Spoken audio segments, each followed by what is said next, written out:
Before the Fellowship was the greatest story you've never heard. I'm Cameron. I'm Dan. I'm Greg. Join us as we read and react to the Silmarillion by J.R.R. Tolkien. Last time we continued Akalabeth, the downfall of Númenor. The men of Númenor began to grow weary of the prospect of death and desired to trespass the ban and travel to Aman. A messenger of Manwë offered counsel, but two factions of Númenorians developed. The king's men, who were proud and became estranged from the Valar and Eldar, and the Elendili, the elf friends, who remained loyal to the king and house of Elros, but also wished to keep friendship with the Eldar and Valar. The Númenorians became obsessed with death, lived lavish lives, and abandoned the offering of the first fruit to Eru Iluvatar. In their disquiet, they began to spread into Middle-earth and claim dominion. Although the Elendili maintained a relationship with Gil-galad. Today we continue Akalabeth, beginning on page 267 of the second edition. In this age, as is elsewhere told, Sauron arose again in Middle-earth and grew, and turned back to the evil in which he was nurtured by Morgoth, becoming mighty in his service. Already in the days of Tar-Minastir, the 11th king of Númenor, he had fortified the land of Mordor and had built there the Tower of Barad-dûr. And thereafter he strove ever for the dominion of Middle-earth, to become a king over all kings and as a god unto men. And Sauron hated the Númenorians because of the deeds of their fathers and their ancient alliance with the Elves and allegiance to the Valar. Nor did he forget the aid that Tar-Minastir had rendered to Gil-galad of old, in that time when the One Ring was forged, and there was war between Sauron and the Elves in Eriador. Now he learned that the kings of Númenor had increased in power and splendor, and he hated them the more. And he feared them, lest they should invade his lands and wrest from him the dominion of the East. But for a long time he did not dare to challenge the lords of the sea, and he withdrew from the coasts. Yet Sauron was ever guileful, and it is said that among those whom he ensnared with the 9 rings, 3 were great lords of Númenorian race. And when the Uleri arose, that were the ring wraiths, his servants, and the strength of his terror and mastery over men had grown exceedingly great, he began to assail the strong places of the Númenorians upon the shores of the sea. In those days the shadow grew deeper upon Númenor, and the lives of the kings of the house of Elros waned because of their rebellion, but they hardened their hearts the more against the Valar. And the 20th king took the scepter of his fathers, and he ascended the throne in the name of Andunachor, Lord of the West, forsaking the elven tongues and forbidding their use in his hearing. Yet in the scroll of kings the name Herunumen was inscribed in the high elven speech, because of ancient custom, which the kings feared to break utterly, lest evil befall. Now this title seemed to the faithful overproud, being the title of the Valar, and their hearts were sorely tried between their loyalty to the house of Elros and their reverence of the appointed powers. But worse was yet to come. For Ar-Gimilzor, the 23rd king, was the greatest enemy of the faithful. In his day the white tree was untended and began to decline, and he forbade utterly the use of the elven tongues, and punished those that welcomed the ships of Erisea, that still came secretly to the west shores of the land. Now the Elendili dwelt mostly in the western regions of Númenor, but Ar-Gimilzor commanded all that he could discover to be of this party to remove from the west and dwell in the east of the land, and there they were watched. And the chief dwelling of the faithful in the later days was thus nigh to the harbor of Romena. Thence many set sail to Middle-earth, seeking the northern coasts where they might speak still with the Eldar in the kingdom of Gilgalad. This was known to the kings, but they hindered it not, so long as the Elendili departed from the land and did not return. For they desired to end all friendship between their people and the Eldar of Erisea, whom they named the spies of the Valar, hoping to keep their deeds and their counsels hidden from the lords of the West. But all that they did was known to Manwë, and the Valar were wroth with the kings of Númenor, and gave them counsel and protection no more. And the ships of Erisea came never again out of the sunset, and the havens of Anduniae were forlorn. Highest in honor after the house of the kings were the lords of Anduniae, for they were of the line of Elros, being descended from Silmarillion, daughter of Tar-Elendil, the fourth king of Númenor.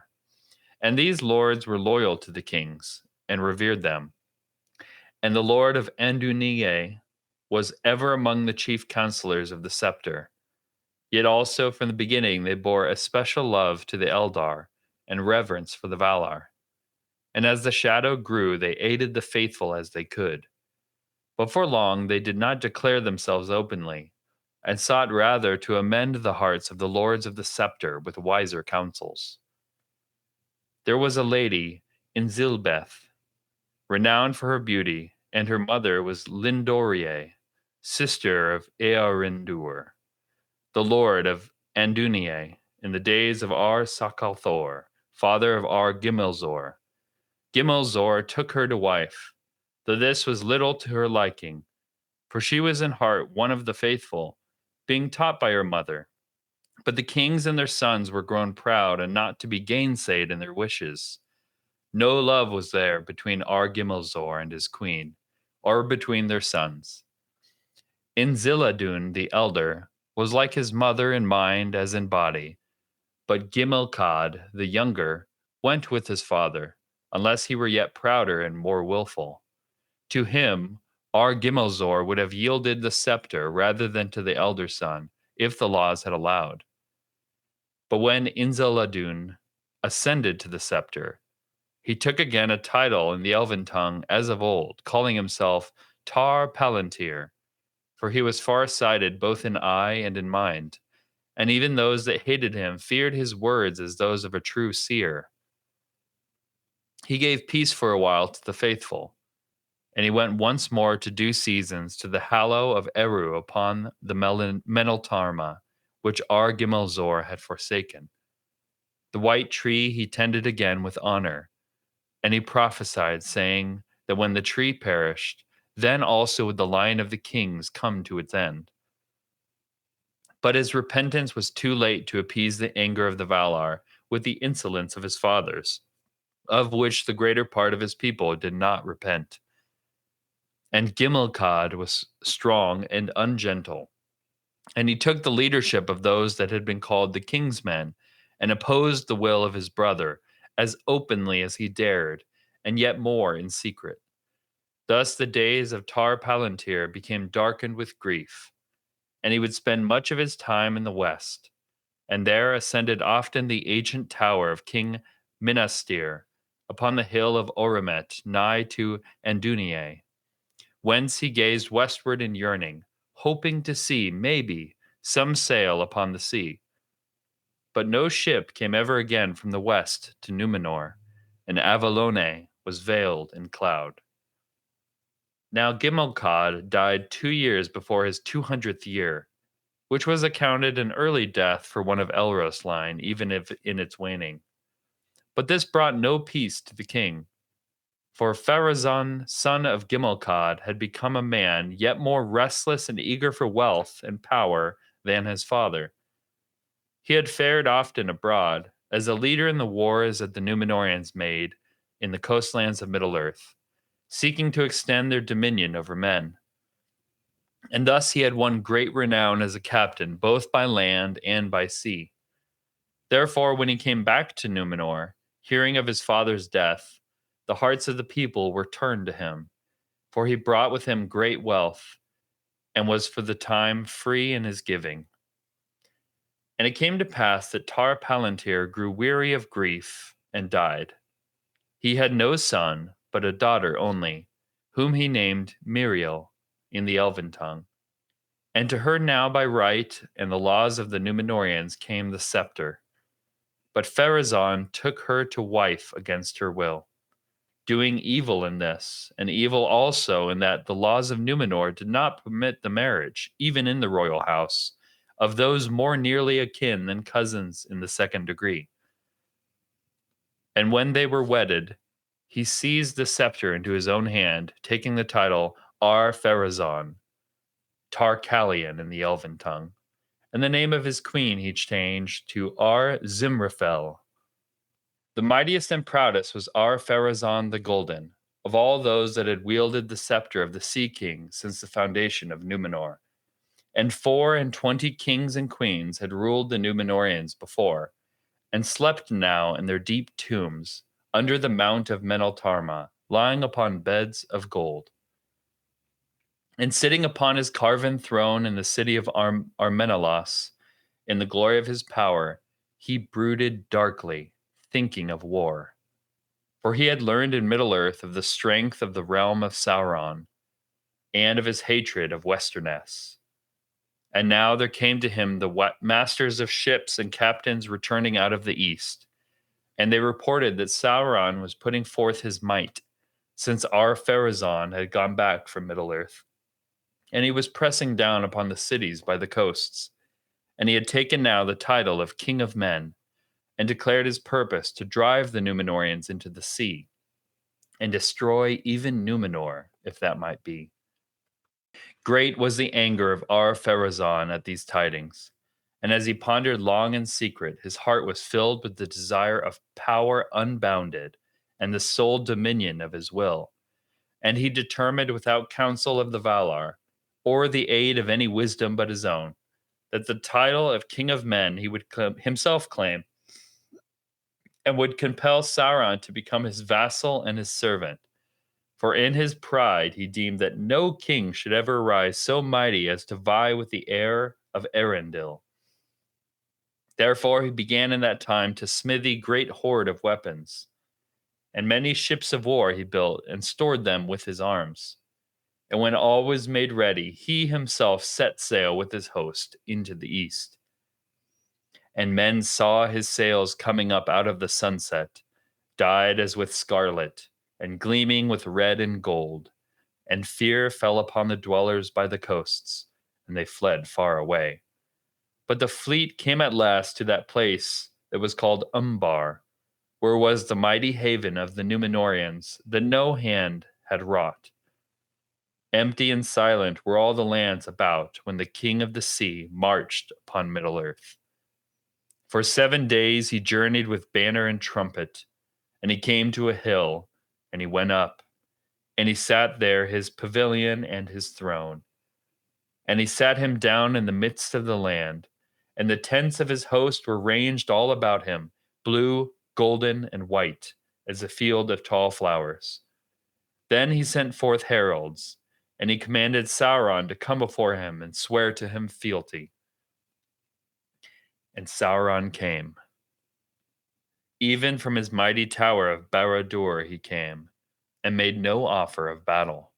For he perceived that the power and majesty of the kings of the sea surpassed all rumor of them, so that he could not trust even the greatest of his servants to withstand them.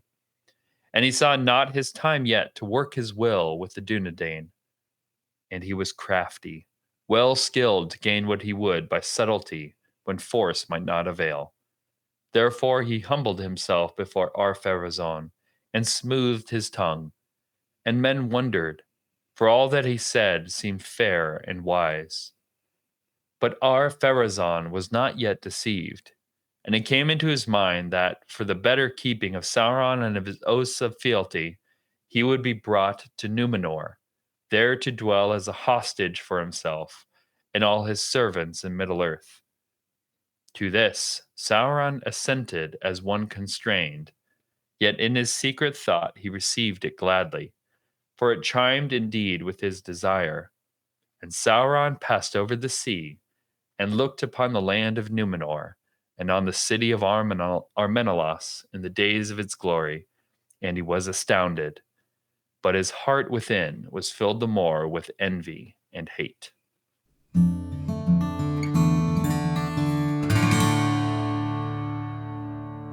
So, in summary, we learn that Sauron had risen to power, establishing himself in the land of Mordor and seeking to rule as a king over all kings and a god unto men.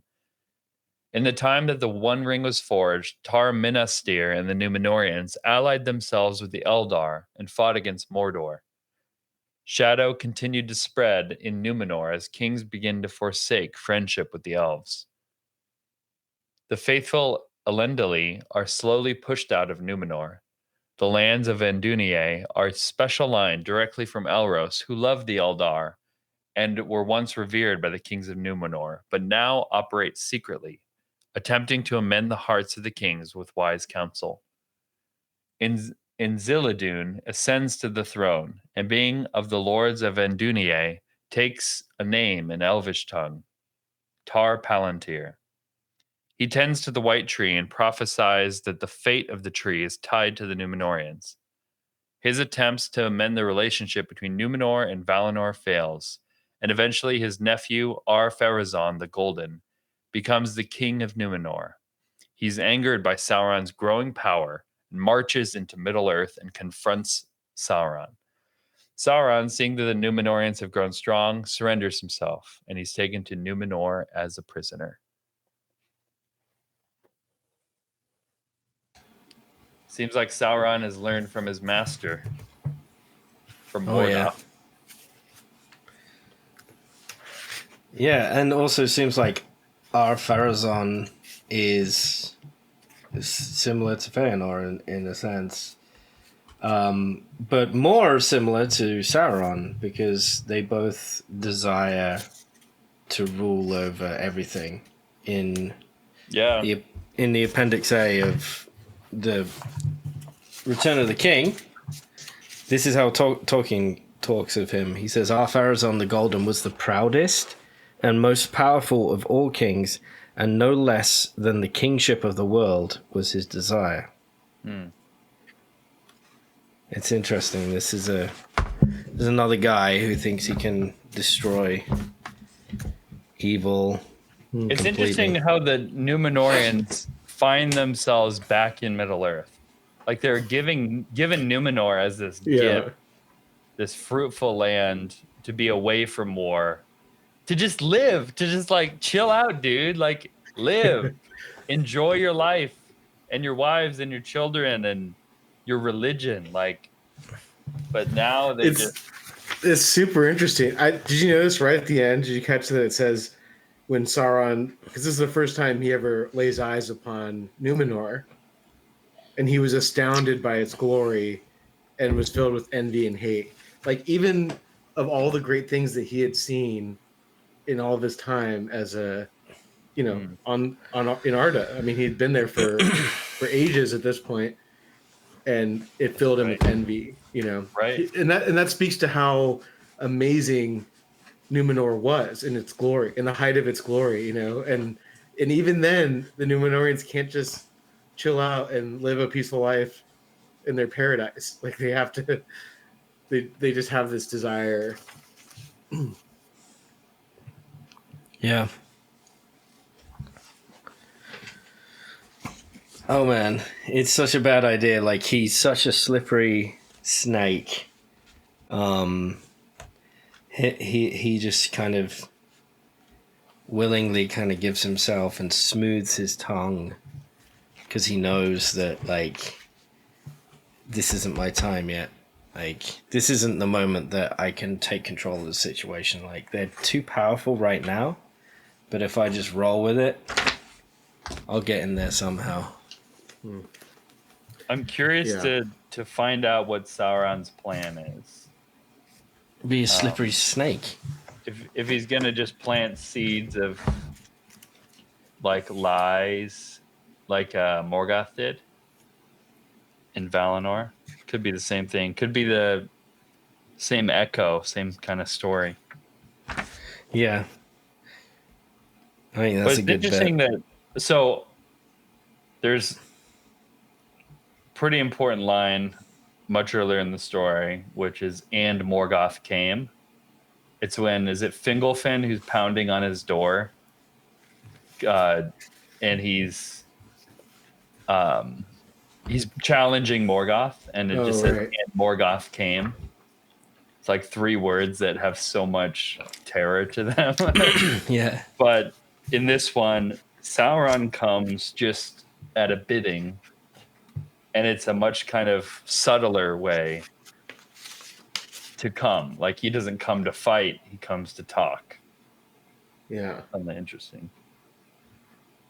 It's interesting that there's already some kind of spell happening, because therefore he humbled himself before Ar-Pharazón and smoothed his tongue, and men wondered, for all that he said seemed fair and wise. Like, he's already, like, able to... He has his like... I'm like, oh, he's not bad, that guy, actually. I thought he'd be a lot worse. He seems like a nice guy. Yeah. I thought it'd be like, twirling his mustache, and laughing about evil things. Yeah. Yeah, I'm excited to read on about how he, now that he kind of has his claws in them. I think, did I write that wrong? Like, he kind of surrenders, and I mean, he does surrender. Yeah, he made no offer of battle. Yeah. He saw that this, and Ar-Pharazón wants to take him as a hostage, right? A constrained hostage, and he goes. And it's so interesting. Like, I mean, it's definitely like that, kind of Trojan horse type of thing, right? Like, he's powerful, and they're deeply underestimating his strength, and even what you said, Dan. Like, it's his like cunning, that he can sow dissent within them and divide them from within. He was able to calculate, like, I've got all my pieces, and if I attacked right now, they would lose. Even my best ones. Like, even my strongest, closest, biggest, baddest, like Balrogs or whatever he has to his disposal, they would lose if we sent them out right now. So I'm going to play the long game. That's just, like, so cunning. It's diabolical. All right, so who would play Ar-Pharazón in the movie? We're going to cast him. I want to say Joaquin Phoenix. No. Why not? Because he doesn't look like the greatest king in all of history. He kind of does. He's got that Romanesque... You're just thinking of Gladiator. Am I thinking of someone else? Oh, I am thinking of Gladiator. Yeah. Yeah. And that's why he was cast that way, because he was perfect. Like a conniving, insecure. He has that look. Thick eyebrows, strong jawline, like big bone muscles. Big bone muscles. Yeah. I've got big bone muscles. That's what I was gonna say. I'm not fat. I just have big bone muscles, Big boned. I can't even think of another name now. That's who I imagine. Or the guy who... He's sort of Denethorian, right? There would be... Denethor in his prime. Well, who would play Sauron? And would Sauron look like a man? Who's that hot guy in Rings of Power? Just spoilers. That hot guy in Rings of Power. I'm sorry, but I'm not gay, so I couldn't make a judgment. No, I actually don't remember. Oh, the guy who plays Sauron. Yeah. I thought he was kind of weaselly. Yeah. I mean, he was. I suppose he was handsome. Phoenix play everyone. Yeah. What about? I mean, someone with like more of a presence for Ar-Pharazón, like a. What? Joaquin Phoenix has a massive presence. He did play Napoleon. That's right. I'm thinking of someone taller and blonde. Okay. Why? Because you're a Nazi? The guy who played MacGyver. What? I don't know who you're watching right now, me or You. me or I'm you. we both said outlandish things. Well, he said, somebody taller and blonde. Oh, because all rulers have to be tall and blonde in order for them to qualify as a more kingly. Ar-Pharazón the Golden. Ew. Okay. Fair play. Yeah. I accept that I accept the defeat. I take that. So, what about that guy who's in everything nowadays? He played in the new Dune 2. He played. I know what you're talking about. Before you even say, he was Elvis too. Sure. Yeah. He was. Yeah. What's his name? He's in everything. He just showed up, and now he's like in everything. He's like the new Brad Pitt hot guy. No, I didn't know if he's hot, but I think so. I think Austin he's Butler. Austin Butler. Yeah, that's right. He's cool. And then Andy Serkis can play all the rest of the characters. Yeah. Andy Serkis can play that Sauron. guy that you said. Does anyone ever tell you look like Andy Serkis? I hope he's not listening. Not like In the not motion like the capture Gollum scene. one. He's like, no. Well, the horrifying thing was like he was like, no, who's that? He didn't know who it was, and he never had it before. And then when I said who it was, he was like, so you say I look like Gollum? No, you don't look like Gollum. You're like Andy Serkis. He's like, yeah, but that actor looks like Gollum. I'm like, oh, I can't get out of this. Okay, I have one more. I can't think of an actor. You guys have ruined my mind. But what do you guys think of this character? Sorry, my mic's being weird again. Okay, one last actor. Palantir. Yeah, go ahead. One last actor. Sorry, Anton Chigurh. Who plays Anton Chigurh? Oh, wait, is that? But he's not blonde. Sorry, he could play Sauron. He's also in Dune as well.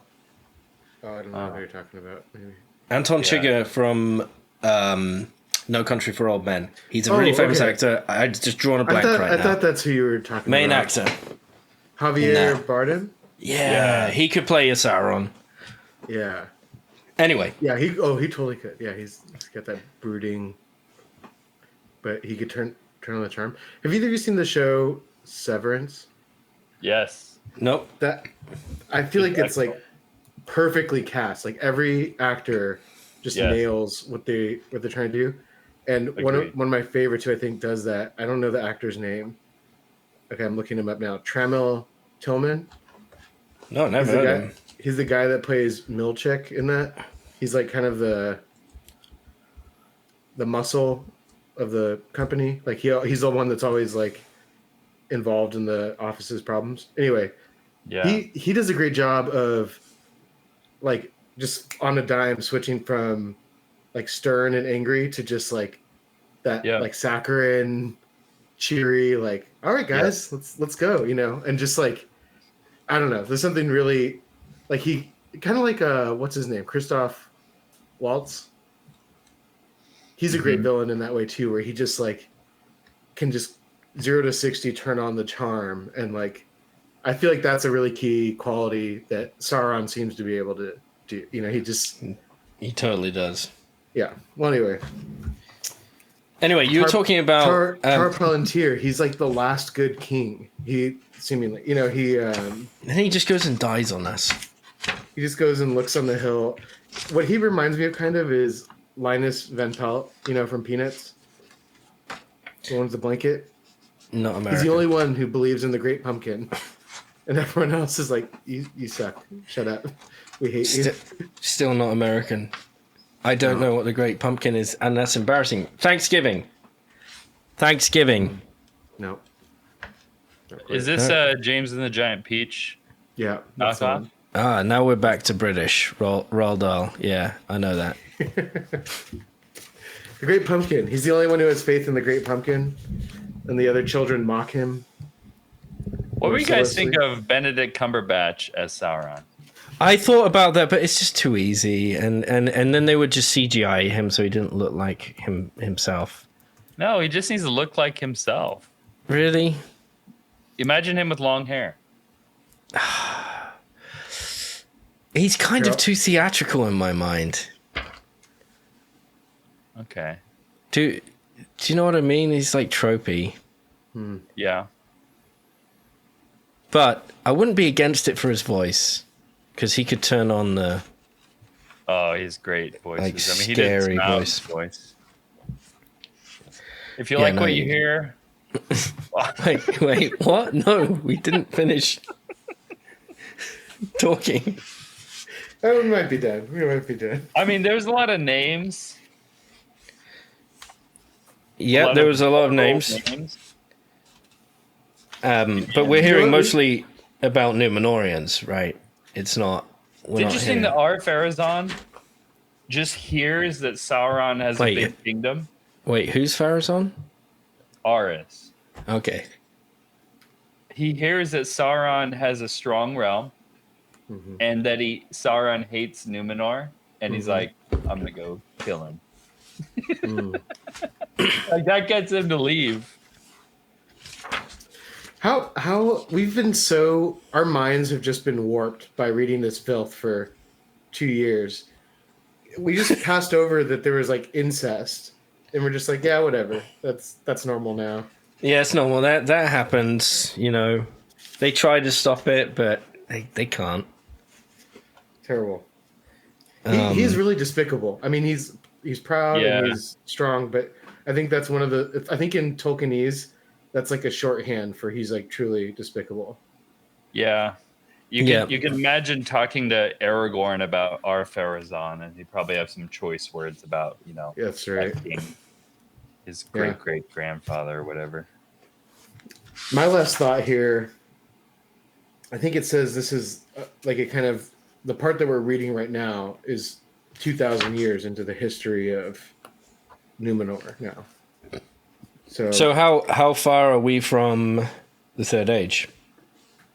I don't think we're that far. The ring, even it mentioned that the One Ring had been forged by now.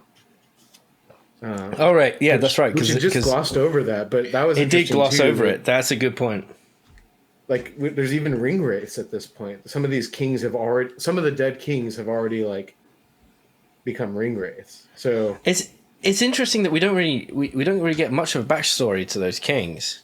We just hear that. Well, some of them were piece it together, right? From what we've read, like that they have some of them were Númenorians, power. like 2 or 3, right? And they were others were, kings of the east and the south and stuff. I guess so. I think I always wanted though a bit more of a backstory. That one day I would read the story about how the 9 were converted, like their hearts were actually darkened over. And that would be an interesting story. Yeah, maybe it exists somewhere, and we're just being really ignorant right now. And there's a lot of like the History of Middle Earth series, that huge book series. There's more unfinished tales. It could be in there. I mean, we're moving on to the Rings of Power, so maybe it's in there. There's a little bit in there, yeah. There is a little bit in there about the forging of the One Ring. So we'll get to that a bit, but yeah, love to hear more about that. I agree. Okay, Cameron, now if you like Hugh Jackman cast as Ar-Pharazón, go ahead and rate us 3 Silmarils out of 3. Follow us everywhere at Before the Fellowship and join the discussion on Discord. Did you see him in Prisoners? He got pretty dark. And send any comments or questions to beforethefellowship@gmail.com. Join us next week as we read the greatest story you've never heard, The Silmarillion by J.R.R. Tolkien. Rate us 4 wait, that's not it. That was almost a joke. I was trying to do a joke. Ar-Pharazón out of no, that doesn't work. There it is. It doesn't work. Yeah. I should have pre-planned a joke. Yeah.